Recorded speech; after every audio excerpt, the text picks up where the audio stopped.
ఇంత పని చేస్తున్నా కానీ స్వేచ్ఛ లేదు. మాకు ఈ బానిసత్వపు బ్రతుకులో విడుదల కావాలి ప్రభువా అని నిస్వార్థమైన భక్తి చేశారంట. బానే అలా భక్తి చేసిన తర్వాత దేవుడట ఏం చేశాడు, అలాగున కాగా దేవుడు అలా మొరపెడతా ఉంటే వాళ్ళు మూలుగుతా మొరపెడతా ఉన్నారంట. ఆ మూలుగుల్ని దేవుడు విన్నాడంట. దేవునికి స్తోత్రం, హల్లెలూయా. ఆ మూలుగులని, ఆ ప్రార్థనలని దేవుడు విని ఇశ్రాయేలీలను చూచాడంట. దేవుడు వారి ప్రార్థనల యందు లక్ష్యం ఉంచాడంట, నిస్వార్థమైన భక్తి చేస్తున్నారని. అలా లక్ష్యం ఉంచి మోషే అనే ఒక నాయకుడిని నిలబెట్టుకొని నానా ఇబ్బందుల చేత ఆ ఫరో మామూలుగా ఇబ్బంది పెట్టలేదు. వాళ్ళని విడిపించేటప్పుడు తరిమి కూడా కొడతా ఉన్నాడు ఇశ్రాయేలీల్ని. అప్పుడు గొప్ప కార్యం చేశాడు. మొరపెట్టారు నా బిడ్డలనేసి ఎర్ర సముద్రాన్ని, ఆ గొప్ప ఎర్ర సముద్రాన్ని పాయలుగా చీల్చి ఇశ్రాయేలీలందరినీ ఆ పొడి అయిన ఆ యొక్క సముద్రము మార్గమున నడిపించి ఫరో సైన్యము తరుముకుంటా వస్తుంటే ఆ ఫరో సైన్యమునంతటిని ముంచివేసి గొప్ప కార్యాన్ని కనబరిచాడు నిస్వార్థమైన భక్తి చేసినప్పుడు. ప్రియులారా, ఇలా గొప్ప గొప్ప కార్యాలు ప్రభు చేస్తే వారి పక్షాన శ్రమలో ఉన్నప్పుడేమో నిస్వార్థమైన భక్తి చేశారు. ఎప్పుడైతే ఇశ్రాయేలీల్ని ఆ బానిసత్వపు బ్రతుకు నుంచి, ఆ ఫరో ఆ యొక్క ఈజిప్ట్ నుంచి విడిపించాడో, ఆ యొక్క ఐగుప్తి బానిసత్వము నుంచి విడిపించాడో, ఇక ఇష్టానుసారంగా చేయటం మొదలు పెట్టారంట. ఎవరు చూస్తున్నారు?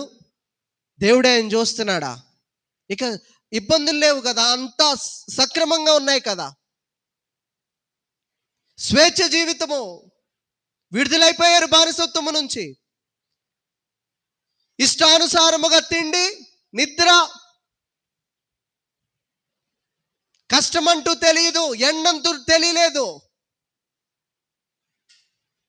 ఇష్టానుసారంగా ఇక ఏ భక్తి వచ్చిందంటే స్వార్థపూరితమైన భక్తి వచ్చేసింది. పెదవులతో గణపరుస్తున్నారు కానీ వారి హృదయాలు దేవునికి దూరం పరుచుకొని ఉన్నారు. ఏ రీతిగానో తెలుసా? దేవుడు ఈ రీతిగా విడిపించిన తర్వాత దేవుడు ఏం చెప్పాడంటే కొన్ని ఆజ్ఞలు ఇచ్చాడు మోషేకి. నేను మిమ్మల్ని శ్రమలో నుంచి విడిపించాను, నేను మిమ్మల్ని ఇబ్బందుల్లో నుంచి విడిపించాను, మీ బానిసత్వ బ్రతుకులో మీకు విడుదలనిచ్చాను, ఈ ఆజ్ఞలు మీరు పాటించాలని దేవుడు కొన్ని ఆజ్ఞలు ఇచ్చాడు. నిర్గమాకాండము 20వ అధ్యాయము మనందరికీ తెలుసు, క్రైస్తవులుగా ఉన్న మనకి కొన్ని ఆజ్ఞలు ఇచ్చాడు.